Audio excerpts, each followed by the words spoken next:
Fotbal? Slovácko? Ekologie? Proč ne? Tento podcast vám přináší skupina RMF Invest. Jsme blázni do fotbalu a do odpadů. RMF Invest. Jedna skupina, jedna rodina. Dámy a pánové, chlapci a děvčata, týden utekl jako voda a je tady další díl našeho zeleného, tedy fotbalově ekologického podcastu Recyklovaný poločas. Je před námi recyklace fotbalového, ale i sportovně společenského dění uplynulého týdne, a to jak na stadionech, tak i v jejich zákulisí. Bylo odehráno závěrečné kolo základní části naší nejvyšší fotbalové soutěže, takže rozhodně máme o čem hovořit a pochopitelně nebude chybět ani environmentální okénko. Sestava je už v podstatě tradiční, sportovní novinář Aleš Mazurek. Aleši, ahoj. Čau, ahoj. Jeden z nejvěrnějších fanoušků prvního FC Slovácko, kterého na domácích zápasech pravidelně potkáváte v sektoru B3, Michal Koucký, ahoj. Ahojte všichni.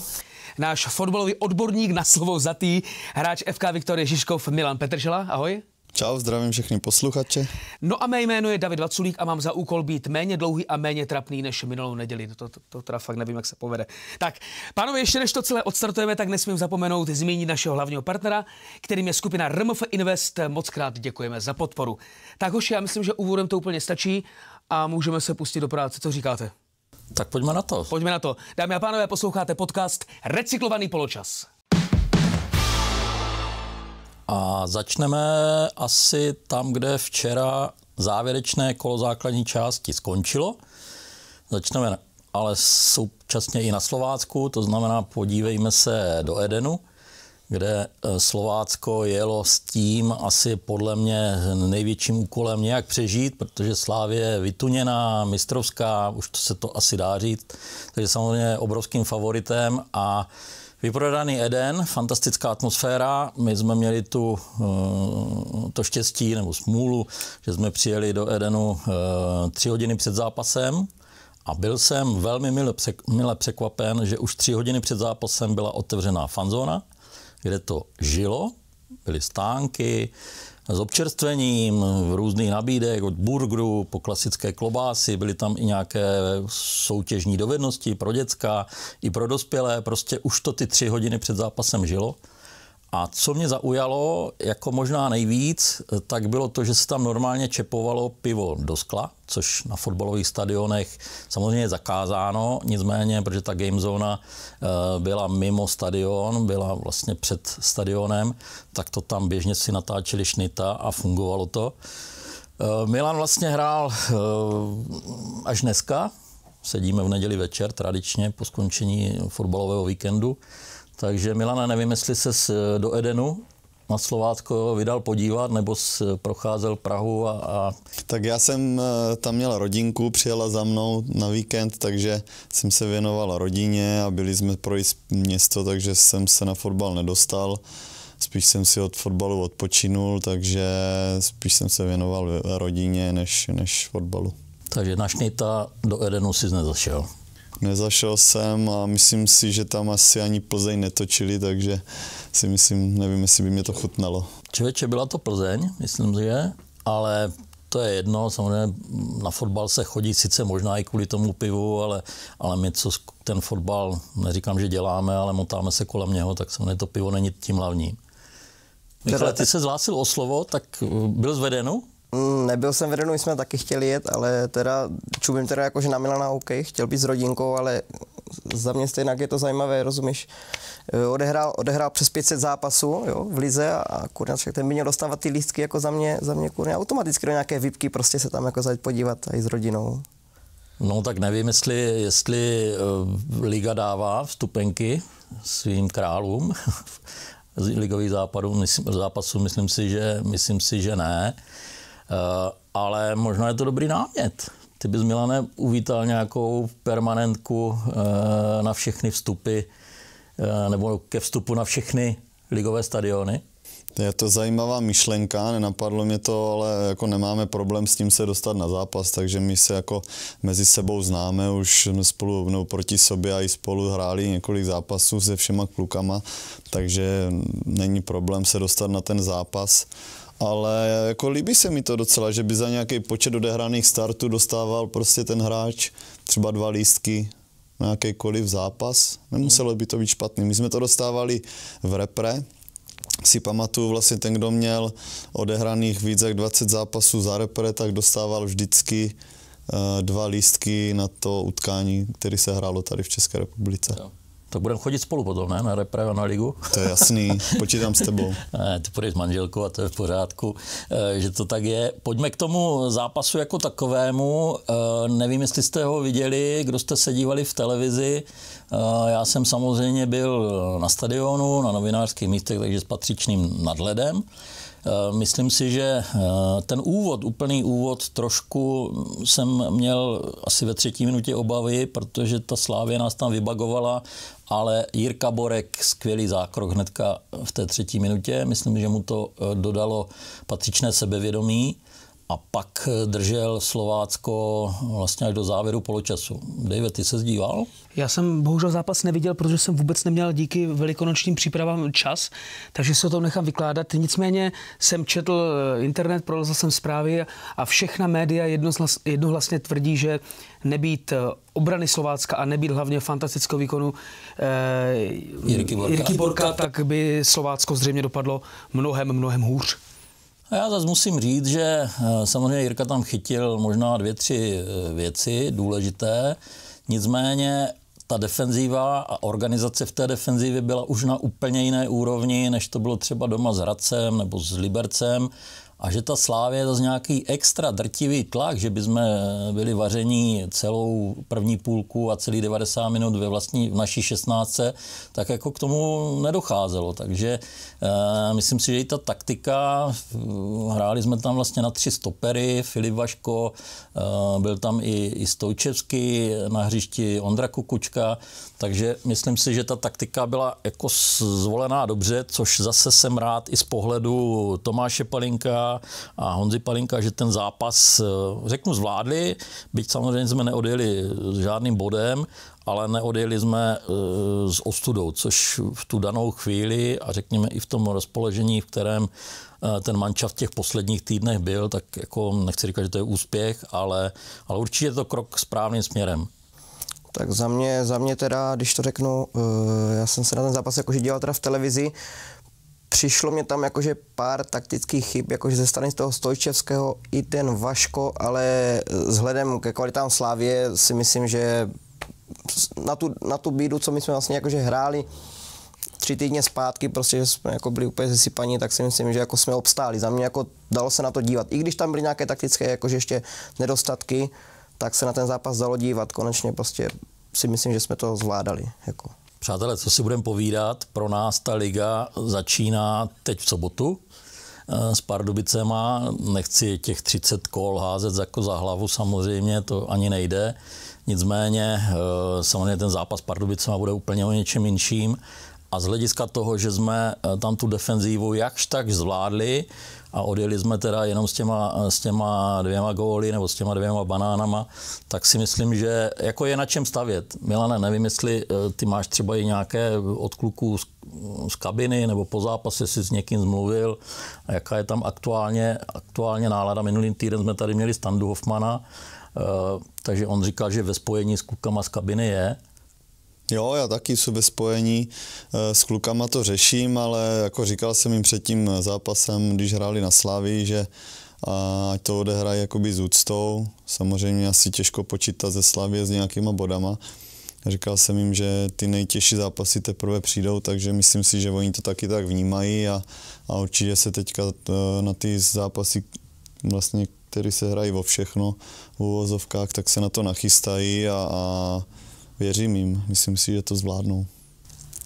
Milane, a zeptám se, cítíš z té kabiny zase aspoň už zpátky tu sílu, že zase jako má tu chuť?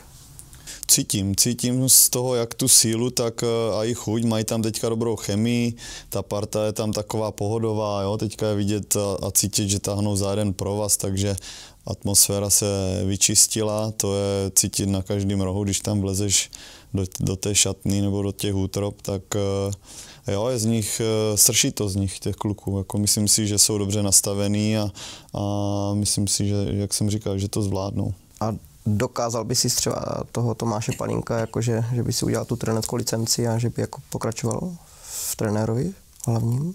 Já myslím, že jo, tak on samozřejmě je teďka na začátku v téhle roli, takže samozřejmě nějaké mluvení a prostě tam, kde má zvýšit hlas, jo, a kde naopak má ten hlas trošku zmírnit, tak asi ještě moc nezná nebo neumí, ale je to dobrý kluk, hodnej, myslím si, že ta šatna za ním jde, to je teďka vidět, takže určitě by si tu šanci zasloužil, ale nevím, jak dlouho by mu to trvalo si dodělat tu licenci, ještě to asi by nebylo jako nějaká rychlá akce, takže myslím si, že jo, že by si šanci zasloužil a že by aj obstál. Já to možná, Milane, nechci říkat, že poopravím, a nechci teďka absolutně, řeknu, snižovat Tomáše Palínka, zase vezmu jenom ten mediální včerejší výstup na tiskovce, opět fundované odpovědi, nic nemaloval na růžovo, takže prostě férovost, ta se vždycky i v tom mediálním světě i zpětně do té kabiny jako vyplatí, že nesnaží se hledat nějaké výmluvy, jo. Prostě říkám, popisuje situaci tak, jak ve skutečnosti je a to se vždycky jako vrátí. Nicméně myslím si, že z toho mužstva, z té kabiny je cítit to, ale i včetně toho realizačního týmu, jo, i včetně Tomáše Palínka i Honzy Palínka, že hrabou jako pro Slovácko. Jo. Není to, že by stáli primárně jenom za Tomášem Palínkem, ale že si prostě uvědomují a takový ten duch modrobílý, to modrobílé srdce se tam začíná probouzet, nebo probudilo, doufám, jo, nechci říkat začínám, ale takže neberme to, nebo já to tak nevnímám, že by stáli za trenérem, ale stojí za klubem, což je podle mě mnohem jako hodnotnější a cennější. Jo, za mě to je důležité, my to cítíme jako i z pohledu od nás jako z kotle, prostě, že jak říkal Milan, že ta kabina prostě si sedla, že jde za tím trenérem.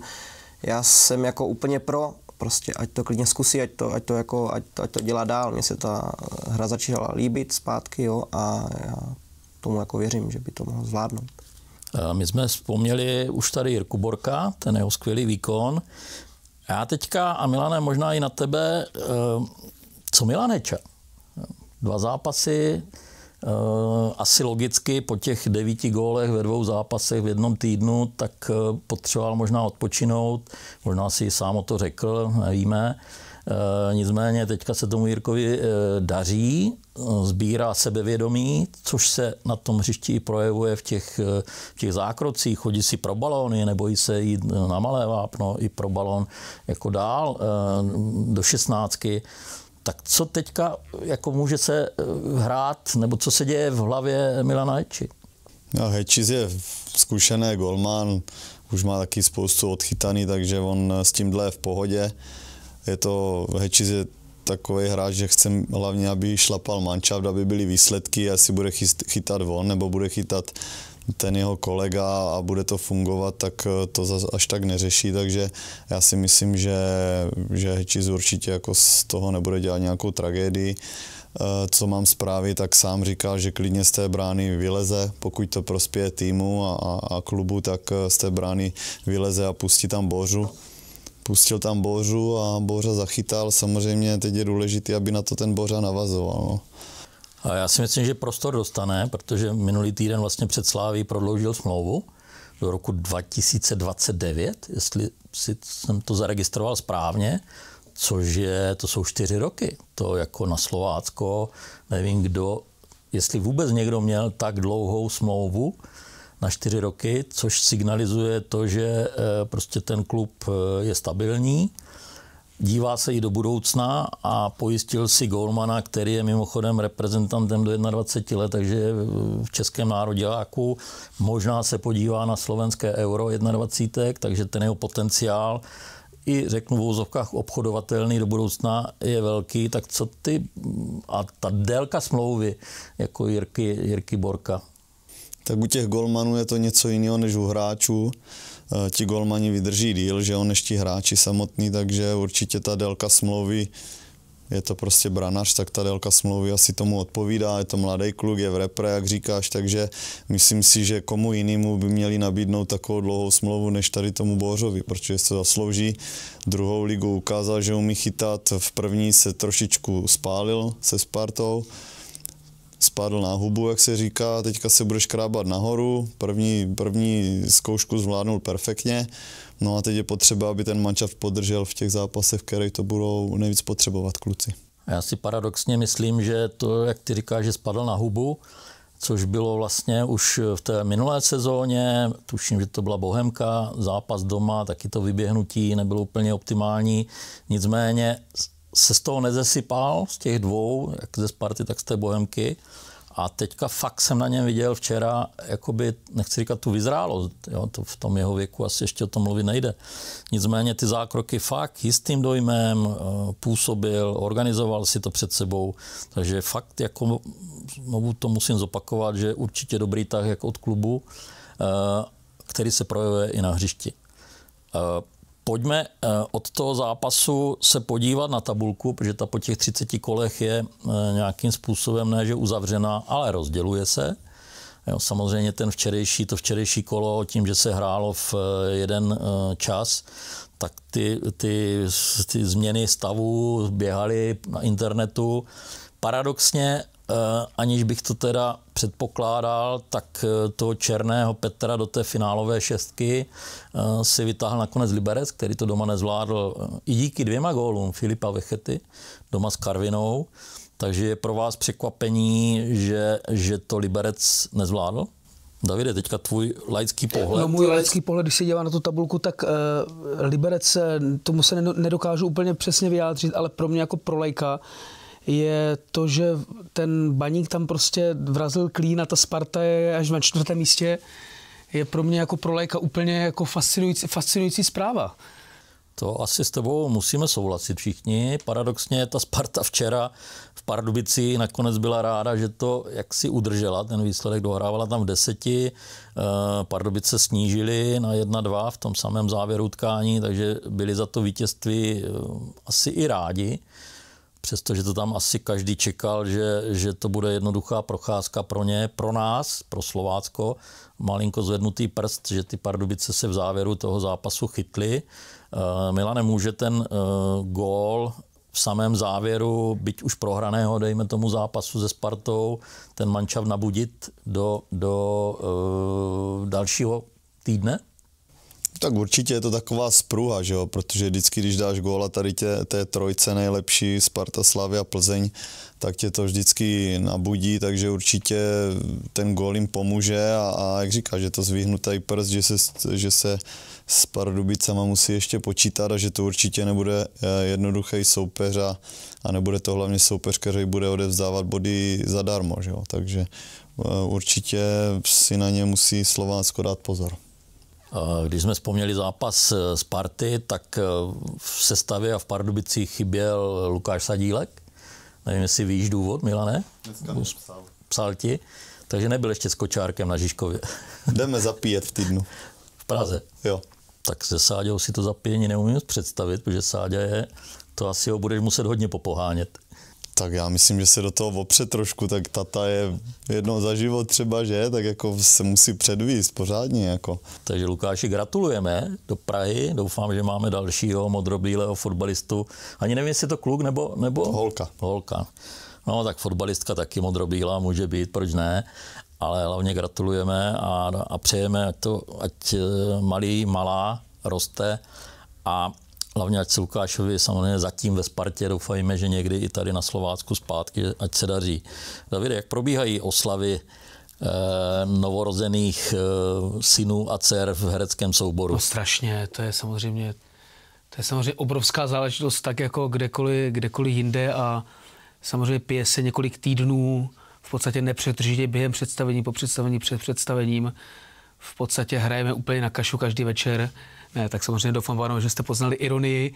Já bych pravdu řekl, tak v podstatě už ani moc nevím, protože ani si nepamatuju, kdy jsem naposledy v divadle narodil. Máš pravdu, teď se narodil vlastně nedávno našemu šéfovi techniky Mážovi, velký fanoušek FC Slovácko, tak se jim narodilo dítě. Takže, ale tam se to zapíjelo v technice a tam si myslím, že to zapíjení mezi techniky Slováckého divadla tak bude ještě o něco veselější než mezi herci Slováckého divadla. Ale zase paralela do divadelního prostředí. Sáďa dostal omluvenku ze zápasu od trenéra Frise. Se mě tam ten Brian začíná motat zpátky, nevím, jestli to třeba něco nenapovídá. Nicméně dostal volno, nemusel na zápas. Jak je to u vás herců, když by se třeba fakt jako... Toto je samozřejmě velice těžká věc a každý herec a herečka z toho, herečky mají automaticky volno, že jo, tam se dá předpokládat, že herečka asi nepůjde odhrát představení, ale každý tatínek herec to má veliký strach, že se mu to nepovede. Mně naštěstí u mých 3 dětí to vyšlo u každého úplně, jak kdybych se uměl modlit, tak bych se fakt jako modlil k tomu. V 5 hodin ráno, večer premiéra, o 6:30 večer, v 7:05 už jsem stál na jevišti, měl jsem půl hodiny narozené dítě, už jsem stál v 7 hodin a 5 minut, už jsem stál na jevišti a u 3. dítěte půl hodiny před začátkem zkoušky, takže mě to vyšlo úplně na minuty a zvláštně musím říct u té holčičky prostřední, u Marušky, že když se narodila, tak já jsem ten večer hrál představení, ve kterém umírám, ve kterém mě zastřelí a na konci mě zastřelil kolega Tomáš Šula, já jsem ležel na jevišti takhle na znak a říkal jsem si, to je neuvěřitelné, já tady teď si takhle umírám a mám v nemocnici 2 hodiny narozenou dceru, už se za ní moc těším. Byl to zvláštní mix pocitů, ale zažil jsem kolegy taky, kterým to prostě nevyšlo. David Vacke, bývalý kolega, musel hrát v Luhačovicích představení a nebylo zbytí. Prostě. A manželka rodila. Manželka rodila a myslím, že buď tam byl v kostýmu, tenkrát hrál veverku v tom představení, tak buď jel přímo v tom kostýmu té veverky, anebo musel zůstat na představení, ale bylo to nepříjemné a každý z toho pochopitelně má strach, no, někomu to vyjde, někomu ne, ale rozhodně není žádná omluvenka. Jestli jsem poslouchal správně, tobě vyšlo narození jednoho z dětí na premiérový den? Premiéru, ano. Narodil se v 5 ráno a večer byla premiéra. A nebylo to třeba chybou špatného plánování toho početí? Že třeba... Ne, početí bylo úplně přesné. Já jsem samozřejmě, když jsme to dítě počínali, tak v ten okamžik... Ještě nebyl dramaturgický plán. A mě bylo hlavně úplně s prominutím uprdle, kdy bude premiéra a kdy ne.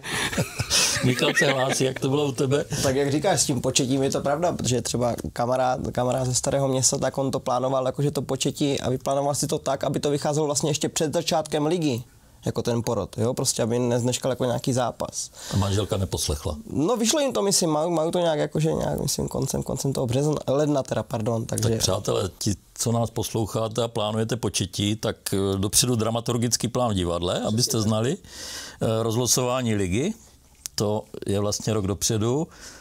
Milane, ty už máš děcka za sebou asi, takže u tebe to nemusíme jaksi řešit dál. Ale promiň, že tě do toho skáču, omlouvám se, já jsem jenom chtěl, jak se neustále snažíme hledat ty paralely mezi divadlem a fotbalem, omlouvám se, že odbočuju, chtěl bych se trošičku vrátit k tomu, jak Milan říkal, že v Praze na Slavii nebyl a teda v Edenu, když hrál Slovácko, že si potřeboval od fotbalu odpočinout. Mně na to nepřijde vůbec nic divného, narážím na Michalovu, jak se tomu divil, protože já, když jsem v nějakém městě, kde se hraje divadlo, tak já do toho divadla taky nalezu. Taky si od toho divadla potřebuji odpočinout. Ty, když jedeš na výjezd se Slováckem, taky se nejdeš podívat do sběrného dvoru přece. Nebo jdeš? Davide, to by se zdivil. Já když to jsme jako někde na dovolené, já nevím, v Jeseníkách, tak prostě já se tam dívám, jako jaké tam mají nádoby na vysypání jako na ten odpad, jo, prostě co tam mají za kontejnery, takže to někdy jako ta práce jako je. Chtěl jsem, že se Milanovi vůbec nedivím, že si potřeboval od fotbalu odpočinout. Já si toho divadla taky občas potřebuji odpočinout a i když můžu kamkoliv, kdykoliv a stejně nejdu. Já se zase Michalovi vůbec nedivím, že říká tohle, že na všech místech v republice si všímá toho, jak jsou tam sběrné suroviny, jak si odbavovány, protože sedíme v prostorách RMF Invest, takže asi je to logické, že takhle mluví, ale to je samozřejmě řečeno v nadsázce. Kluci, pojďme zpátky k fotbalu, řekli jsme, ta finálová 6, že se teda nějak vykrystalizovala i s těma vidlema hozenýma mezi Spartu, Slávy a Plzeň v podobě ostravského Baníku. Nicméně pojďme k té 6, která nás bude zajímat asi víc, což je 6 o záchranu, ono se tak možná i nazývá. Propadla tam Mladá Boleslav. Je to třeba výhoda pro Slovácko a říkám to z toho titulu, že Boleslav prochází taky nějakou krizi, teď nechci říkat také nějakou, ale prostě prochází krizi, trenér končí, na 100% se říkalo, že tam půjde Martin Svědík, který tam samozřejmě nakonec nešel, ale momentálně ani se nerýsuje nějaké nové jméno trenérské. Boleslav tuším 5 zápasů prohrála, neudělala snad ani bod. Je to pro nás lepší, že se tam dostává tým, který třeba je v krizi, než například Bohemka, která vlastně proskočila do té střední skupiny. Milane, je to pro fotbalistu složité, když spadne z nějaké, teďka v tomhle případě prostřední skupiny do té skupiny o záchranu. Promítne se to na té psychice? Myslím si, že jo. Že to nebude určitě nic jednoduchého. Boleslav tam snad nikdy nebyla, takže pro ně je to jakoby novinka, ale myslím si, že ta nervozita tam bude určitě nějaká. A může to být na druhou stranu pro nás taková spruha, že tam je manšaft, který je v krizi, my ho máme v posledním kole, na konci května, v posledním kole té nadstavbové části, takže asi už té Boleslavy, protože ona nějaký bodový polštář má velký, takže jí asi o moc jako nepůjde. Může to být třeba výhoda, může to hrát roli, že ta Boleslav v krizi, třeba bez ambicí, zklamaná, pokořená, se propadla do té poslední skupiny? Já si myslím, že Boleslav furt je velký klub, že tam mají dobrý hráče, takže si nemyslím, že by to pro nás měla být výhoda, ale jak říkáš, no teďka prostě mají nějakou krizi, takže by bylo dobré toho využít samozřejmě, jo, ale furt říkám, že ta Boleslav je fakt silná a že to nebude sranda určitě. Když zůstaneme teda v té poslední skupině, už jsem říkal, že nás čeká zápas s Pardubicemi, pak hned za týden České Budějovice, to znamená 2 domácí zápasy, které můžou hodně napovědět. Nechci říkat, že můžou rozhodnout, ale hodně napovědět. Samozřejmě mezi tím Dukla, která je tím největším naším rivalem, tak jede tuším do Teplic to první kolo. Teplice ještě tu jistotu vyhnutí se baráže mít nebudou. Teď navíc porazili doma Hradec Králové 1-0, pro mě trošku malé překvapení. Tak jak vidíš to úvodní kolo? Asi se zeptám v první řadě zase Milana.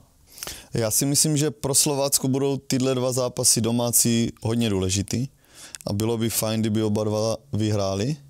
Tím pádem by se uklidnili trošku a dostali by se úplně z těch spodních pozic trošku nahoru, takže ty 2 domácí zápasy by bylo dobré to zvládnout jak pro psychiku, tak pro nárůst nějakých bodů. A Teplice samozřejmě doma teďka porazili Hradec, budou si věřit, takže určitě budou doma nepříjemný. Pro Slovácko budou fakt důležitý ty domácí zápasy. Mám asi čerstvou informaci, která zítra, pozítří se objeví ve veřejném prostoru. Slovácko, vedení klubu, snížilo vstupné na vlastně celou tu skupinu, tu barážovou. Nevím, kolik bylo to vstupné předtím, asi kolem 300 předpokládám, takže teď je ta cena od 100 do 150 korun stanovená. Ženy a děti zdarma, takže Davide, můžeš vzít všechny 3 děti konečně na fotbal. A Michale, co ty na to říkáš? Bude plný dům a požene Slovácko v těch 2 důležitých zápasech? Plný dům, za mě bylo by to superové, ale jelikož se tady hrajou ty okresní fotbaly, tak prostě jako tady taková ta klasika je kolem těch 3,5 tisíc. Já si myslím, že třeba možná bych 4,5 mohli dojít, ale určitě ne jakože plný dům, že by došlo 7 tisíc. Tomu nevěřím, přál bych si to samozřejmě, protože by to byla zase jako ty atmosféry na tom fotbale jsou perfektní a proto se to dělá, ale za mě prostě bude tak 4,5 tisíce. Takže ani to snížení vstupného poměrně razantní třeba nemusí mít ten efekt?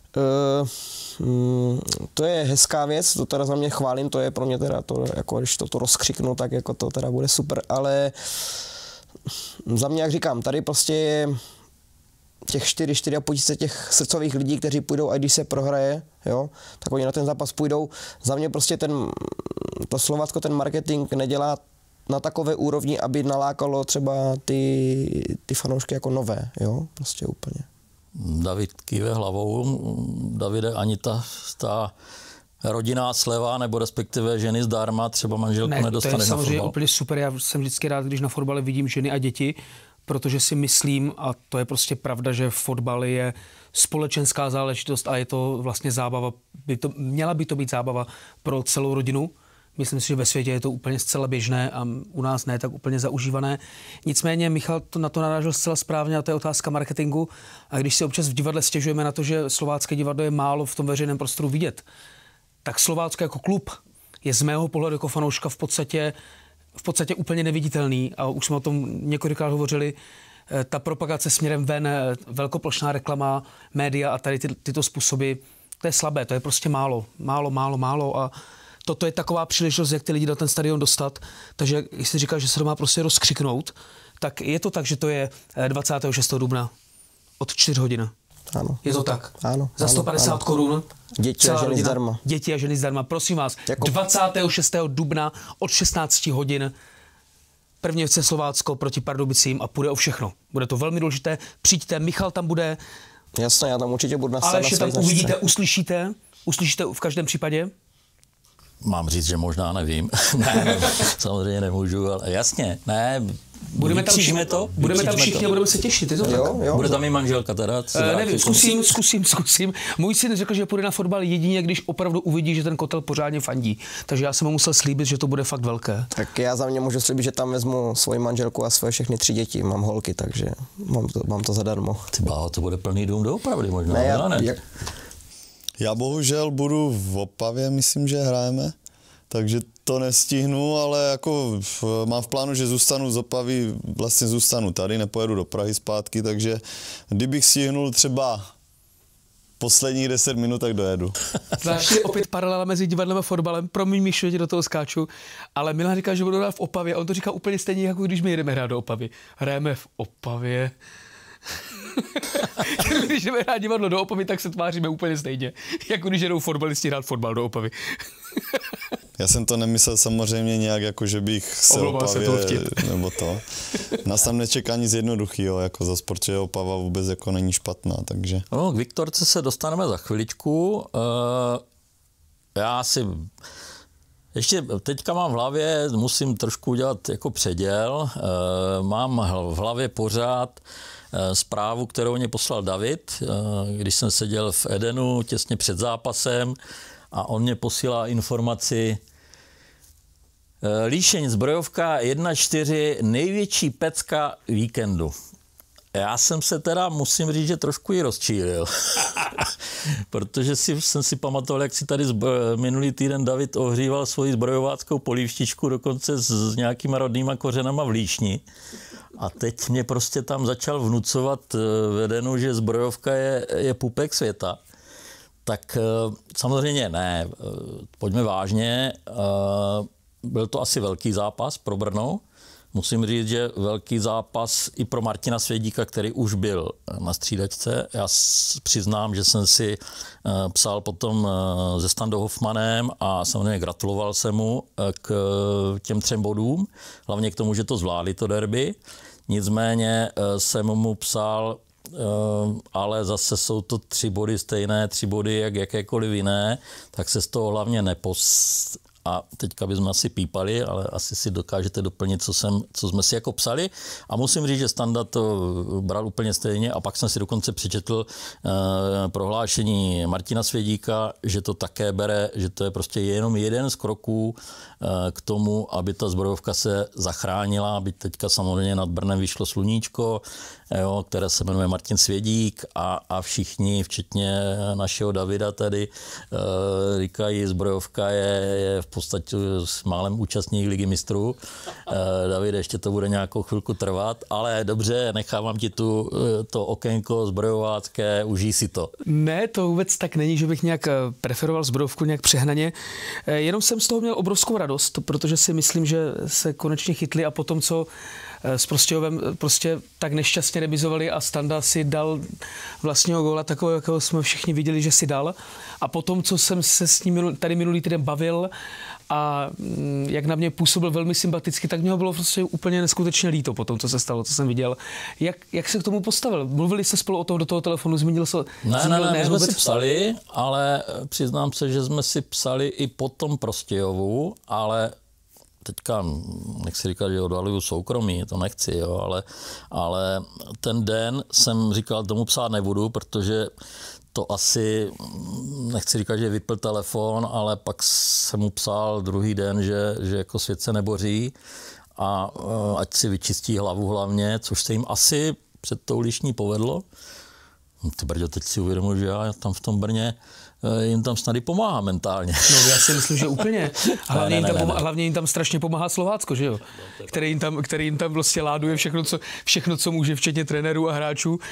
Ne, pozor, když jsme otevřeli jakoby tu linku Zbrojovka Slovácko, dneska jsem četl někde na internetu, tuším, že to bylo v nějakých brněnských novinách, takovou zajímavou úvahu, Milane, to bude možná i výzva pro tebe, že už se začínají prosakovat jména, které by do Zbrojovky mohly přijít v létě. Samozřejmě Marek Havlík, mám pocit, že jsme to tady ze Standou už minule rozebírali.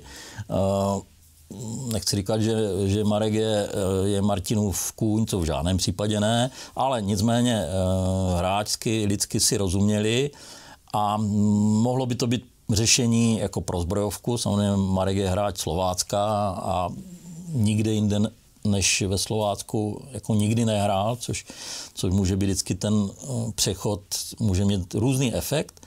Nicméně tam padlo další zajímavé jméno a to je Václav Jurečka, který jako kope teďka v Turecku, respektive spíš nekope jak kope. A opět hráč, kterého Martin naleštil tady ve Slovácku.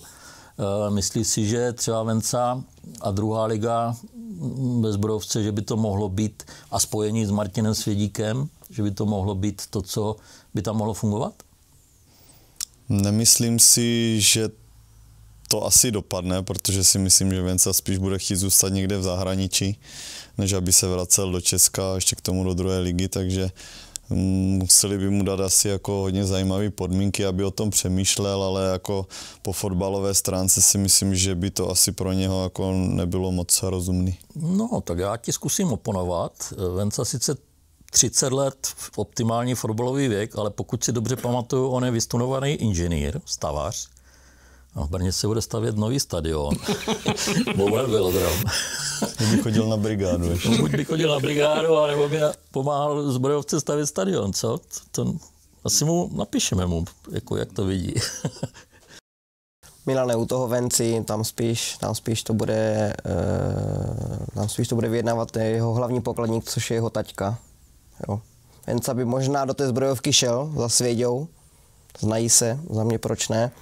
Ale tam, jak říkám, tam jako taťka prej rozhoduje jako, že o hodně věcech. Co vím já jako v kuloárech, co se jako říká. Jasně, jsme od toho podcast, aby jsme řešili kuloáry, ale myslím si, že Venca, tak jako znám já za ty roky, co byl tady, jo, samozřejmě taťka určitě velké slovo, ale má už i svého manažera, myslím si, že už je i tak svéprávný byl vždycky, jo, ale v tomhle směru je i samostatný v rozhodování a já pozor, já bych si to spojení jako s ním a s Martinem Svědíkem a se Zbrojovkou nebo uměl bych si to představit. A ještě mě taká napadla otázka, když vlastně ten Jurečka by se vrátil jako do toho, nebo respektive přešel do té Zbrojovky. Zeptám se ještě, jakože Milana, jestli by si taky dokázal představit Zbrojovku pod Svědíkem. Vůbec neexistuje. To je zvláštní. Možná bychom téma Zbrojovky mohli zakončit tím, že to vypadá, že Martin Svědík je takový kouzelník, který jako všechno vyřeší, že je to taková vlastně obrovská lampa, ke které se všichni vztahují a celé Brno v podstatě momentálně se vztahuje k němu a k tomu, co tam dokáže vybudovat, protože ve Zbrojovce se chystají velké věci, chystá se akademie, chystá se nový stadion, chystají se nové tréninkové plochy, nová infrastruktura a vypadá to, že opravdu mají dlouhodobou koncepci, která by to Brno měla vlastně vrátit zpátky tam, kam podle všech předpokladů patří. Snad se jim to povede. Ty jsi byl na Velikonoce v Brně teďka, že? Ještě pojedu přes Líšeň, takže uvidíme. Tam projde rychle. Tam projdu rychle. Ale třeba jednou derby Zbrojovka Líšeň bude stejně tak slavné jako Sparta Slavie a konečně se bude mluvit také o něčem jiném, než o derby Sparta Slavie. Dobře, pojďme udělat za Zbrojovkou tečku. Já to zkusím zhrnout, Prostě samozřejmě Martina Svědíka tady všichni na Slovácku máme hrozně rádi, přejeme mu, já za sebe, hlavně ať je zdravotně OK, což když jsem ho viděl na střídačce Milana, nevím, jestli ty fotky viděl, tak mu už mezi těma kolenama ten vlak neprojede.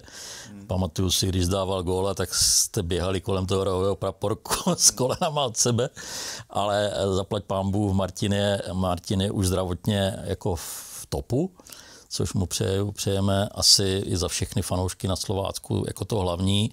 Pak ať se mu v Brně daří, jo, ale já to řeknu po Slovácku, ať se mu daří s mírou. Ať, nemyslím teďka Mikšička, ale to taky třeba, ale ať se mu daří tak, ať my tím tady na Slovácku netrpíme. Já pevně věřím a normálně to i tak vidím, že vlastně Zbrojovce zbývá, myslím, 6 kol do konce ligy, mně se zdá. 6 nebo 7. A já za mě teda věřím, že jako Zbrojovka už neprohraje. Neříkám, že bude furt jenom vyhrávat, ale Zbrojovka neprohraje. To jako tomu věřím pevně. 7. května. Hraj s náma ještě. Chtěl jsem tam být, bohužel mi to nevíde, protože budu někde jinde. Moc jsem se na ten zápas těšil. Hraješ v Opavě. Ne, budu v Krkonoších, ale to bude krásný zápas a plánovali jsme výjezd, takže hoši, doufám, že pojedete sami. Že se to užijete. Já ho určitě pojedu navštívit, já se na to těším, na ten zápas. Pošleme ti, Davide, budu fandit jakože Viktorce, ale budu držet pěstí jakože Svědíkovi. Naposledy jste vyhráli se Zbrojovkou, že jo? Poslední zápas. Ty jsi tam ještě to Milan tam nebyl, já nevím, ani se přiznám, že jsem nesledoval. Mám pocit, že 4-1 vyhrála Viktorka. Jo, je to možné, ale jak říkám, Zbrojovka krásný klub, ale je od nás 70 kilometrů. Pojďme zpátky tady k nám do studia, nebo do klubovny, spíš říkejme. Vzpomněli jsme Milan, Zbrojovka v žádném případě, tak pojďme k Milanovi. Dneska přijel rozesmátý, když jsem ho viděl tady ve dveřích, nadšený, spokojený, tak určitě jste zaregistrovali, nebo si to pusťte na internetu. Milan se vrací především do střelecké formy, protože nevím ani, kdo ti dal dneska gól, to asi, ať přeskočím pár slov, tak dal dneska gól, který byl za mě moc pěkný. Byl to typický milanovský gól, kdy jsi to dostal, nevím na kterých metrech, od 16, střílil si to přímo do branky, nebo k brance, zasekl si z beka a pak v pohodičce překonal. Kdo ti to nahrál? A jestli jste to tak měli zacvičené z tréninku, věděli jste o té situaci, nebo to vyplynulo a vzpomněl si na staré dobré časy? Tak se cvičený jsme to neměli, to spíš vyplynulo ze hry, že mě Venca Prošek viděl na druhé straně a hezky mi to prostrčil a jsem šel vlastně od půlky sám, jak tenkrát na Barceloně, nebo proti Barceloně, takže taky spoustu myšlenek v hlavě, říkám, ty vole, co budu dělat, vole, co mám udělat. Taky to bylo v Praze, mimochodem? Taky to bylo v Praze, přesně. No ale jo, tak nakonec to dopadlo tak, jak to dopadlo a byl z toho gól na 2-2, který byl jako hodně důležitý. My jsme se tím vrátili vlastně do toho zápasu, jsme prohrávali 2-0, takže tímhle gólem jsme se vrátili do zápasu a chytli jsme druhý lauf, nebo druhý dech, jak říká Košťál, a nakonec jsme vyhráli 4-2. No. To byl vyrovnávací gól na 2-2. Předtím, snad 2 minuty nebo 3 minuty předtím dával Necka. Byla to hlava, ten gól jsem neviděl, takže byl to klasický necidovský gól, čelo, protipohyb. Jo, klasický centr ze strany pověšený do vzduchu a Necka si to našel a trknul to do brány. No. Rohlíček šel od tebe, nebo? Ne, z druhé strany. Já jsem zavíral odzadu. Milane, mě ještě zajímá ta Slávka, to Bčko, jakože mají tam nějaké hráče, kteří by se jako dokázali zapracovat jakože toho A týmu, nebo spíš ten A tým prostě je daný v té Slávce? Tak momentálně tady z toho Bčka jsem tam asi nikoho neviděl, jakože že by nějak vynikal nebo měl předpoklady jít do Ačka. Tam byl možná ten pech, ale ten asi s Ačkem trénuje nebo něco takového, tak na tom bylo vidět, že trošku už má něco za sebou. Tak ten jako působil tak klidně na balónu jako a věřil si, chtěl hrát, takže tam bylo vidět, že s tím Ačkem už něco strávil. Ale jinak oni to jsou mladí kluci všechno, takže oni jakoby můžou třeba během půl roku vyrůst a můžou v tom Ačku dostat šanci. Když šel z té pravé strany do 16, věděl, že si to sekneš kolem toho mladého beka? Potom už, jak jsem vlastně viděl, že se před něho nemůžu dostat a on teda valil na plné CRS, tak jsem věděl, že to zaseknu, říkám, buď budu za blbca, a nebo to vyjde prostě a dopadne to dobře, no takže jsem to zaseknul a naštěstí golman skočil na druhou stranu a jsem to trefil na prostředek, takže to vyšlo tak, jak jsem chtěl. Pak jsem se díval, že jsi nabral směr Žižkovská věž. Pak jsem se díval dokonce, jestli tě tam nechytali někde nahoře, ale pak jsem se díval, že to jsou takové ty figurky, co tam jsou, nevím, jestli tam nějaký architekt černý nebo kdo je tam umístil, takže nebyl to Milan, byť velikostně to bylo plus minus stejné, ale kam zvalil? Ty zvalil? Ne, tak já vždycky, když dám góla, nebo když dám, no už jsem dlouho nedal, tak mávám na dcerku, že jo, na tribunu, na hlavní, no a pak jsem běžel slavit s fanouškama ke kotli. Bylo to zrovna tam na tu bránu, kde máme kotel, takže jsem běžel za ním a to oslavit a bylo to dobrý. A teď samozřejmě se musím zeptat, to byl první gól za Viktorku? Jo, první, no. Kolik to stálo? Ježi, ještě nic, ale nevím, nějakých 5 000 asi to bude stát, třeba řeknu. Éček? Ne, to je druhá liga, ale no. Pojďme ale, takže když to shrneme, krásné žižkovské dopoledne opět? Jo, bylo tam pak cítit ta atmosféra ze všech fanoušků, z hráčů, takže úplně si myslím, že nedělá jako korálek, jak se říká. Jo, já toto musím jakože jenom vychválit, protože my jsme taky vlastně po zápase v Teplicách jsme jako byli naštívit taky vlastně Žižkov s tím Zlínem. A tam prostě jako v těch 10 hodin, co se začíná už na 11 teda, tak tam to prostě žije. Jo, tam ty lidi prostě, tam normálně vyjdou z té večerky nebo z nějakého toho baru a oni zrovna jdou snídat, oni si dají to pivo a zrovna jdou snídat tu klobásu bílou a jdou prostě na Žižkov. To tam takhle jenom mají zažité, jako na tom Žižkově čistě. Neříkám, někde v okolí Prahy tam asi jako Viktor se moc jako nevidí, ale na tom Žižkově tam normálně ty lidi jako to mají už tak naučené, že prostě oni dojdou z té hospody a oni zrovna jdou snídat na ten zápas. Já musím říct, byť samozřejmě srdce modrobílé, tak mě to tam baví strašně na Žižkově. Mě baví už jakoby ty předzápasové přípravy, že teď asi 2-3 dny před zápasem už jsem měl na Facebooku, na sociálních sítích nabídku Viktorky, co se týká občerstvení, velikonoční nabídku a jestli si to pamatuju dobře, schválně si to najděte, protože fakt to stojí za to. Říkám to proto, my jsme se tady bavili o zážitcích, o tom fotbale, společenský zážitek, rodinné prostředí a tak dále. Tady bylo, určitě si pamatuju, vajíčková pomazánka s pažitkou, kuřecí trhané s velikonoční nádivkou a pak tam byl ještě nějaký třetí ryze velikonoční nabídka, no prostě pak tam nejdi na ten fotbal. Jo. Nezačni to už tou hodinu předtím, kdy to pokoštuješ jako kousek za kouskem, stánek za stánkem. Jo. Takže jak Slávě, klobouk dolů před tím, co dělá, jak to dělá, tak taky ta Viktorka. Byť je to samozřejmě druhá liga, ale druhá liga, bylo vyprodané opět? No nebylo, myslím, nějaký volný místa tam byly, ale ta hlavní tribuna je relativně jakoby většinou taková plná. Tak tam jsou volné místa hlavně na té protější tribuně, protože ta je zavřená a asi díky Viktorce nebo respektive Žižkovské radnici, tak asi ještě nějaký týden nebo nějaký měsíc jako bude. Ale zase atmosféra, ty jsi říkal předtím, než jsme zapli mikrofony, že zase jsi tam našel spoustu kamarádů, kteří už tě zvali na tiskovky v průběhu týdne, tak máš to náročný tento týden? Mám to náročný tento týden, Kuba Kohák si mě odchytnul hned po zápase vlastně a řekl: Ludvo, já jsem přesně věděl, jak to uděláš, když jsi dal ten gól.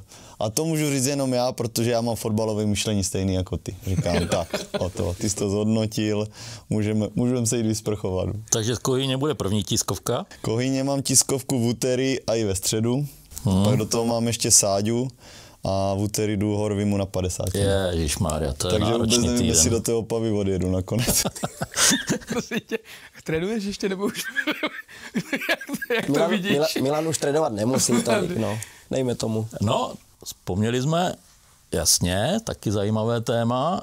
Jak v tvém věku, že dneska samozřejmě sociální sítě zahlcené 1,40, rychlonožka, jo, věk, je potřeba se držet, nebo je potřeba, no asi je to potřeba pořád, ale musíš se držet jako ve fyzické kondici, je to náročné v tom věku. Udržovat si tu rychlost hlavně. Jo, tak to vlastně si udržuješ tím, že trénuješ tu rychlost, že prostě v týdnu si musíš udělat nějaký sprinty nebo tak, ale jo, tak jako musíš o víkendu něco předvíct, jo, takže přes ten týden se nemůžeš na to úplně vyprdnout, ale samozřejmě máš to takový jako s trenérem volnější, když tě něco bolí nebo se necítíš dobře, tak ti jako uleví nebo ti vyjde vstříc, ale prostě musíš se na ten víkend nachystat, no, tak abys nevyhořel. Takže musíš se nachystat, řekněme, víc než na tiskovku s Kohýněm. Tam se chystat, jo, s tím se nemusím chystat vůbec. Si myslím, že budu zvládat. No, jestli bude stíhat. Jako u něho to někdy bývá taky rychlé. Pojďme ze Žižkova asi k našemu už tradičnímu a zavedenému zelenému okénku. Já tomu říkám v hlavě, protože to slovo recyklační je pro mě takové, dejme tomu, až moc, nechci říkat složité, ale nejsem v něm tak fundovaný. Dneska zase, já to začnu na té Slávii, kterým jsme dnešní pořad začínali. Už jsem říkal pivo do skla, což za mě zase velký posun v té kultuře fanouškovské. Nevím, jak tam teda řešili umývání těch sklenic, protože to bylo normálně v zóně, kde nejsou odpady, kde není přívod vody, takže nevím, jak to měli vyřešené, což mě mrzí, že jsem se nezeptal, aby to mohlo být zase nějaký námět i třeba pro před stadionem, pro prostory před stadionem tady třeba v Uherském Hradišti. Takže to si ještě jako doplním. Ale co mě tam zaujalo, tak samozřejmě vratné kelímky už samozřejmost, všude na stadioně i v té zóně. Neviděl jsem tam jediný ten mačkací, ten měkký kelímek. A pak mě tam zaujala jedna věc, která je ale asi taky standardní. Nevím, jestli v českých končinách, ale v Evropě určitě. Byla tam takový stojan a řeknu bedna na vracení, nebo ne vracení, na odevzdávání těch vratných kelímků. Byla tam instalovaná pravděpodobně tribunou Sever, což je fanouškovská komunita, kterou Michal bude určitě jako dobře znát. A ti, co prostě chtějí přispět na choreo fanouškům, tak tam vhazují ty kelímky, které samozřejmě mají nějakou hodnotu, jestli je to 50 korun, nevím. A takhle v podstatě přispívají na ty fanouškovské aktivity, které zase na vedenu byly hodně zajímavé od velkého obrovského chorea, jo, i potom přes tu finální část. Michale, fanouškovské chorea, přispívání na to, tady ta cesta těch vratných kelímků, je to třeba budoucnost i pro Slovácko, nebo je to jenom výsada Prahy? Tak já už jsem to s naším managementem jakože na firmě probíral, že by to nemusela být špatná jakože věc, jo, protože já teda ty jsi to zjistil, že to dělají na Slávii, tady toto příspěvky na ty chorea. Já mám informace, že dokonce i na Spartě, takže nevím, do toho kopírovali si Sparta, Slavia, to je jedno, ale jako tam to taky funguje na Spartě, jo, tam to funguje takovým stylem, že vlastně fanoušci po zápase můžou ten kelímek jakože nechat na tribuně nebo hodit na trávník.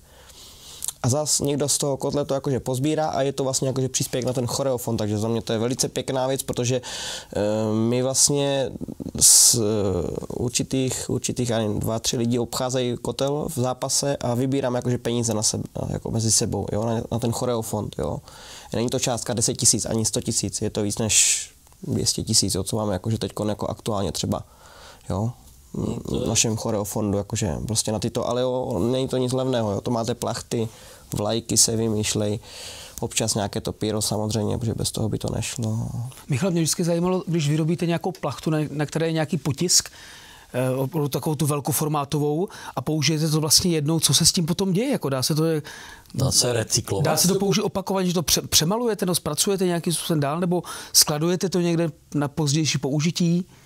Tak některé určité ty chorea se, myslím si, že dají opakovaně použít, ale některé jsou jakože jenom čistě jednorázové, tak si myslím, že to kluci jakože hážou do těch plastů, nebo že to nějak jako vyrecyklujeme, si myslím. Ještě mě zaujalo, popiš mě prosím tě, jak to teda probíhá to financování. Ty říkáš, že se obcházíte v kotli normálně s kasičkou a každý tam přispívá libovolně, protože ty věci jsou nákladné i na finance, samozřejmě barvy, jo, ty plachty, nic to není zadarmo a to neberu v potaz vůbec čas, energii, kterou s tím trávíte, což je samozřejmě tomu fotbalu dodává absolutně jiný rozměr a bez chorea tady na stadioně, v Hradišti, ale kdekoliv jinde už ten fotbal asi by nebyl tak barevný, jak je teďka. Jo, tak určitě, to říkám, je to práce, určitě práce nějakých 10 třeba lidí, nebo možná už míň, jo, že přece jenom ty řady by se potřebovali rozšířit, protože prostě to je strašný žrout jakože času, jo, takže bychom chtěli rozšířit nějaké jakože řady. A vybíráte teda fakt do kasiček každý, kdo dá, nebo je tam nějaká minimální částka? My vybíráme jakože do kasiček každý, kdo dá. Jsou tam i papírovky, kováky, klasika, ale já jsem si ještě vlastně vzpomněl, že my jakože si děláme, jeden kotelník nechává dělat nějaký vlastní merch, jo, přímo jakože kotlový. Jo, takže my občas prostě vymyslíme nějaký merch prostě. Viděl jsem, že máš bundu na té máš, máš tam, to je třeba, to bylo, kdyby z toho... Emblem B3, máš tam popis toho sektoru. No, tak to my takovéto věci si třeba jakože děláváme prostě. A teď možná, ať jsme nejenom fotbalový, ale i fanouškovský pořad, podcast, když by se někomu to, co tady teď probíráme, zalíbilo natolik, že by vás chtěl podpořit, tak je nějaká cesta. Jednak musel by přijít do kotle, tam do té kasičky něco hodit, nebo dá se to udělat i nějakou jinou cestou? Tak kdybychom viděli, že takové nějaké jakože poznatky jsou, že by se někdo jako tak nějak chtěl na tom angažovat nebo přispět, tak za mě nevím úplně, jak je to s tím nějakým transparentním účtem, jo, to úplně si nejsou úplně jistý, ale měla by možnost klidně přijít jako hodit do kasičky.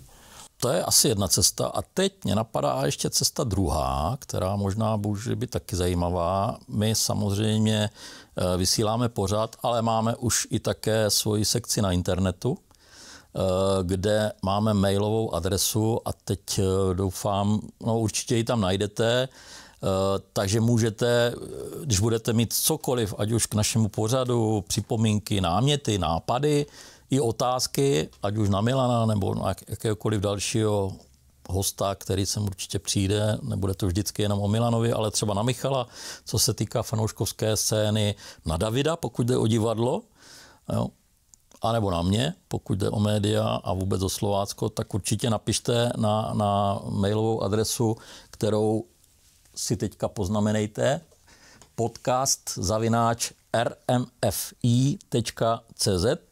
No a pojďte s námi dělat nejenom pořad, ale pojďte s námi budovat i fanouškovskou scénu.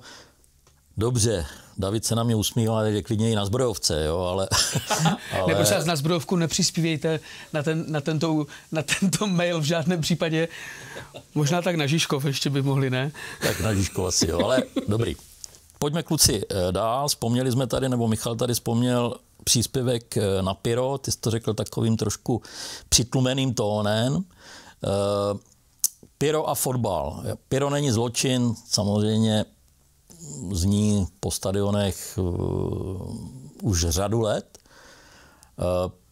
Patří to pyro neodmyslitelně jako k fotbalu a je tím nezbytným, řeknu, vykřičníkem nad tou fotbalovou atmosférou, nad tou fotbalovou náladou z pohledu fanouška teďka. Tak jako, když to pyro za mě to prostě přikresluje k tomu fotbalu, k té atmosféře, jo. Jako když se podíváš do těch různých nějakých větších líg, samozřejmě někde to zakázané je, ale tam, kde to zakázané není, tak za mě to ten fotbal jako dělá zase atraktivnější, ta atmosféra tam je živější, jo, když třeba vzpomenu Polsko nebo někde to Srbsko, tam, kde to povolené je, nevím, jestli úplně Rakousko, tam taky občas nějaké to pyro je, ale za mě jako pokud pyro se dělá s rozumem, tak já v fotbalu to jako moc mám rád.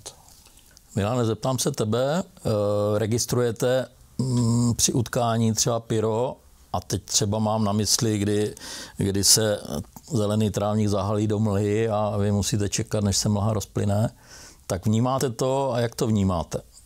Pozitivně, dělá to atmosféru, nebo naopak třeba vás to někdy vyhodí z tempa, vyhodí vás to z rytmu? Tak záleží, jestli vedeš nebo prohráváš. Jo? Když vedeš, jsi v lávku, tak tě to štve, a když prohráváš a něco honíš nebo se dostáváš do nějakého tlaku a trošku tě to tohle zbrzdí, tak to samozřejmě příjemný není. No. Takže, ale věřím, že vy fanoušci to jako neovlivníte, nevíte, jako co se stane, že jo, až ta mlha bude za 5 minut třeba na hřišti a bude to muset ten rozhodčí stopnout, takže vím, že to neděláte záměrně, ale fakt to záleží na okolnostech toho samotného utkání, jak se to vyvíjí. Ano, Milane, přesně, my to děláme s tím citem, jo? Takže když vedeme 3-0, tak jasně, že tam můžeš to pyro odpálit, tak klidně, ať se třeba 2-3 minutky nehraje. Jo? Samozřejmě, když je něco špatně, jo? Výsledek špatný, tak radši chvilku pozdržíme, necháme to třeba až po zápase. Jo? I tyto možnosti u nás takto někdy jakože jsou po zápase. A já teda musím splnit tu povinnost, kterou mě dává jednak delegát a dává mě i ten protokol, kdy musím to tradiční, nevím jestli oblíbené nebo neoblíbené, prosím nepoužívejte pyrotechniku. Davide, ty se směješ. Mně tě vždycky strašně líto, když tady toto musíš říkat. A toto ještě není tak hrozné, jako když musíš říct, že prosíš fanoušky hostujícího týmu, aby fandili slušně nebo aby nepoužívali explicitní výrazy. Vulgární. Michale? Davide, ale já jsem Aleša kdysi viděl, jakože a on, když to říká, tak on má překřížené prsty. Je to úplně jasné. S náma soucítí. I palce na nohou. Já jsem chtěl jenom říct, že já samozřejmě, pyro, je to komplikované. Já jsem z pyra měl jednou v životě strach, a to když jsem byl v kotlu Baníku, a to bylo velice nepříjemné. Nicméně při letmém pohledu na internet musím říct, že existuje 6 zákonů, které pyrotechniku přísně na stadionech zakazují. A není to vůbec žádná legrace, jsou za to vysoké postihy. V Německu, v Rakousku, v Anglii tam je naprosto striktní zákaz jakékoliv pyrotechniky. UEFA pyrotechniku zakazuje a nejde o to, že by to bylo jenom mezi fanoušky, ale samozřejmě to může postihnout ten klub. V zápase Slavia s Karvinou, mám pocit, to bylo, tak Slavia dostala snad 250 000 korun pokutu za používání pyrotechniky, takže není to vůbec žádná legrace, ale chtěl bych říct, že se uvažuje o takových věcech, jak tu pyrotechniku použít způsobem, aby to bylo bezpečné, že se uvažuje o tom, že by se udělali místa na stadionu, kdyby ta pyrotechnika byla odpalovaná cíleně, byl by proto vyhrazený prostor a bylo by to jenom na jednom místě, udělali by se na to speciální vlastně tribuny, kde by to bylo. Dokonce se uvažuje do budoucna o tom, a což si myslím, že v budoucnu bude zcela běžné, že místo pyrotechniky se budou používat drony. Tak jako se dneska běžně místo ohňostrojů už používají drony a ohňostroje za malou chvíli budou vlastně historická událost, to už nikoho nebude moc zajímat a všechno se to bude dít tady tímto bezpečným způsobem. Když vzpomněl, že já to teda slyším poprvé, ale tak ty z toho divadelního prostředí máš přístup možná k jiným informacím a zdrojům informací jak já.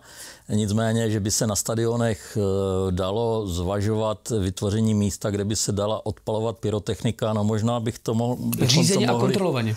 Rozumím, ne, chápu, jasně, ale možná bychom mohli tomu Vencovi Jurečkovi, když bude stavět tu zbrojovku případně, tak ať tam už nějakou parcelu pro odpalování pyrotechniky jakoby naprojektuje. Ne, samozřejmě říkám to ze srandy.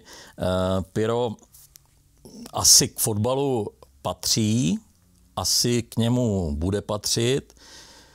Já to řeknu tak, jak to asi cítím, patří k tomu ale na hraně, protože samozřejmě pyro samo o sobě, jakákoliv pyrotechnika je prostě nebezpečná ve chvíli, kdy se s ní špatně manipuluje. Jednak neodborně, ale někdy možná i v přemíře emocí. Já teď nechci vzpomínat, co se stalo o víkendu v Baníku, i když to asi vzpomenout musíme, respektive stalo se to mimo stadion, stalo se to při pochodu baníkovských fanoušků na stadion, kdy prostě jeden z mladých fanoušků asi pravděpodobně tu pyrotechniku a nevhodnou pyrotechniku odpálil asi chybně. A pokud ty informace, které mám z toho dnešního dne, jsou stále v platnosti, tak je s těžkým zraněním v obličejové části prostě v nemocnici. A to jsou samozřejmě věci, které s tím fotbalem člověk nechce zažívat. A pak si říká, jestli to pyro má jakoby tu pozitivní, jestli ta pozitivní převaha té pyrotechniky je taková, že vyváží tady ty rizika, které pyrotechnika jako přináší. Jako nechci být soudce a nechci to ani rozhodovat, ale nedivím se svým způsobem těm zákonům, které prostě tyhle situace můžou předjímat. A asi pravděpodobně, tak jak tady David citoval nějakou šestici těch zákonů, tak asi na to prostě pamatuje.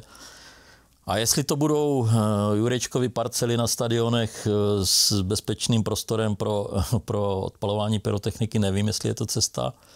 A nebo to může být cesta třeba ve vývoji neškodné pyrotechniky, jestli taková vůbec může jako být. Divím se výrobcům pyrotechniky, že třeba v tomhle směru, protože samozřejmě ta pyrotechnika, jak to tady říkal Michal, je ve spoustě lig světových a dělá ten fotbal zajímavý, ale prostě to riziko toho nebezpečí tam je velké a jestli fakt nestojí za to nějakým výrobcům, aby se tomuhle segmentu začal jako věnovat. Pojďme kluci od pyrotechniky a pojďme se vrátit k tomu, co už jsem tady nazval tou zelenou tečkou. A možná tou dnešní zelenou tečkou by mohlo být pohled na to, jak se třeba hospodaří s vodou. Jo? Protože voda je samozřejmě téma, blíží se asi teplé období, kdy nás budou ždímat 40-stupňové vedra a dovedu si představit, jak ty trávníky jako můžou trpět. Já jsem si někde našel na internetu, že spotřeba vody na údržbu trávníků na jeden den je nějakých 30 metrů krychlových vody, což je, řeknu, obrovské množství. Ono to samozřejmě záleží asi na teplotě a na síle jako toho slunečního záření, jak rychle se odpařuje. Ale může to být i do budoucna problém udržovat ty trávníky v té svěžesti zelené, kterou my tak máme rádi u toho fotbalu, anebo ty trávníky budou někdy hořet pod tím slunečním paprsky, takže ta voda, která tam je, nebude stíhat.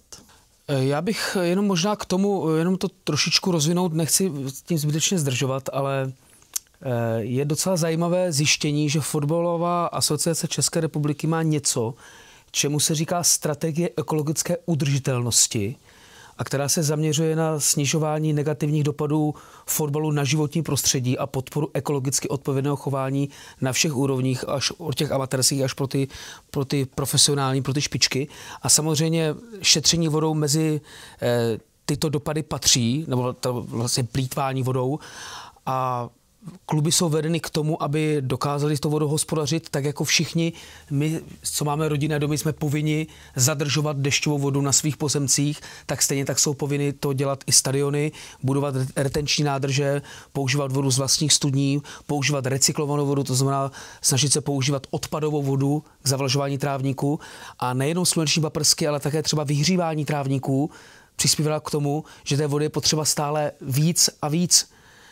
Takže já si myslím, že normálního fotbalového fanouška to v podstatě vůbec nezajímá, že to je vlastně úplně mimo něho, ale opravdu ta spotřeba vody je enormní, ale chtěl bych říct, že ne spotřeba vody a tuny odpadu, ale to, co tu ekologickou zátěž opravdu jako činí to, co je největší ekologickou zátěží na fotbalu, je doprava těch fanoušků na ty jednotlivé stadiony. Beru to samozřejmě globálně, celosvětově, nemyslím v Uherském Hradišti, kdy většina lidí přijde pěšky, ale je to třeba situace ve chvíli, kdy Sparta bude mít nový stadion a bude mít na místě, kde není vybudovaná veřejná doprava, to metro tam prostě na ten Strahov nedojede, tak se řeší, jakým způsobem se ti fanoušci tam dostanou a už teď se ví, že pokud tam všichni pojedou svými vlastními automobily, tak ta uhlíková stopa bude obrovská.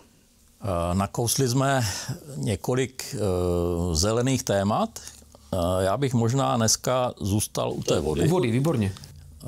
Ale už bych to možná směřoval i k nějakému závěru. Samozřejmě vody v přírodě je asi dostatek, ale špatně se s ní hospodaří. Ono se to promítá i do podnebí a do změn, klimatických změn, což nechceme tady nějakým způsobem rozvíjet. Nicméně, tak jak to tady David asi řekl správně, to hospodaření s vodou, protože ten trávník a vůbec ty travnaté plochy, hrací plochy, tréninkové plochy, to prostě vodu potřebujou, jo, jestli je to 30 metrů krychlových, tak je to obrovské množství na jedno hřiště A teď si vezměme, kolik těch hřišť je v Jalubí, asi nebudou mě nějaké retenční nádrže zatím. To ne. Ale zase já bych možná skončil tím a uzavřel bych to, jestli k tomu teda kluci nemáte nic víc, tak možná námět a zase Milan tady drží mobil v ruce, tak napiš prostě Vencovi Jurečkovi, až bude projektovat ten zbrojovácký stadion, retenční nádrže, hospodaření s vodou, jo, a hospodaření s odpady. Jo, ať ten zbrojovácký stadion, o kterém David sní už 14 dní a Martin Svědík se ho taky asi bude chtít určitě dožít, tak ať šetří, nechci říkat ekologii, ale ať šetří naše společné prostředí. Já bych si chtěl třeba zkusit získat data z Olomouce, vlastně tam mají ten hybridní trávník, jestli třeba jim to tam nějak částečně pomohlo jako s tím zavlažováním. Super, výborný nápad, máš domácí úkol do příštího týdne. Zavolej Laďovi Minářovi, kolik mají spotřebu vody. A jestli ten hybridní trávník, což je víceméně z části umělé vlákna vetkané do zeleného trávníku, do přírodního trávníku, tak jestli má nějaký významný efekt i pro životní prostředí. Pánové, my jsme si slíbili, že nebudeme dneska tak moc unavovat naše posluchače jako v minulém týdnu, když se dívám tady na naši časovou fotbalovou časomíru, teda, tak jsme asi už za tou hodinou, kterou jsme si řekli, že naši fanoušci, doufám, že stále jich bude přibývat, takže že to zase ustáli, tu hodinu s náma, že se dozvěděli něco zajímavého. A Davide, možná měl úvodní slovo, vezneš si to závěrečné? Určitě klidně, takže ještě jednou pozveme všechny fanoušky Slovácka na zápas s Pardubicema. Ještě jednou řekněte, kdy to teda je 26. Ano, 26. 26. dubna, sobota 26. dubna od 16 hodin, stadion Miroslava Valenty v Uherském Hradišti, 150 korun vstupenka, děti a ženy zcela zdarma, takže doufáme, že těch fanoušků přijde co nejvíc. A já mám ještě technickou informaci. Předprodej bude probíhat od úterý, to znamená hned po velikonočním pondělí, v síti Ticketportal. Doufám, že jsem to řekl správně. Každopádně se dají koupit vstupenky i online přes webové stránky fcslovácko.cz. No a já určitě od mikrofonu v sobotu se budu těšit na to, že tam uvidím i Davidovu manželku. Prosím tě, když by tam byla, tak na mě zamávej, jo, i s manželkou a s dětma. A věřím, že tam uvidím a uslyším i všechny fanoušky Slovácka a že si to všichni užijeme. Tak práci se šetřete, až jste na sobotu čerství a v sobotu a v neděli zase, nebo respektive v pondělí na sociálních sítích, na streamovacích platformách. Všichni se těším s váma. Takže loučí se s vámi Aleš Mazurek, ahoj. Čau. Milan Petržela. Díky, ahoj. Michal Koucký. Čaute, mějte se. Samozřejmě také David Vaculík. Dámy a pánové, poslouchali jste podcast Recyklovaný poločas. Fotbal, Slovácko, ekologie, proč ne? Tento podcast vám přináší skupina RMF Invest. Jsme blázni do fotbalu a do odpadů. RMF Invest. Jedna skupina, jedna rodina.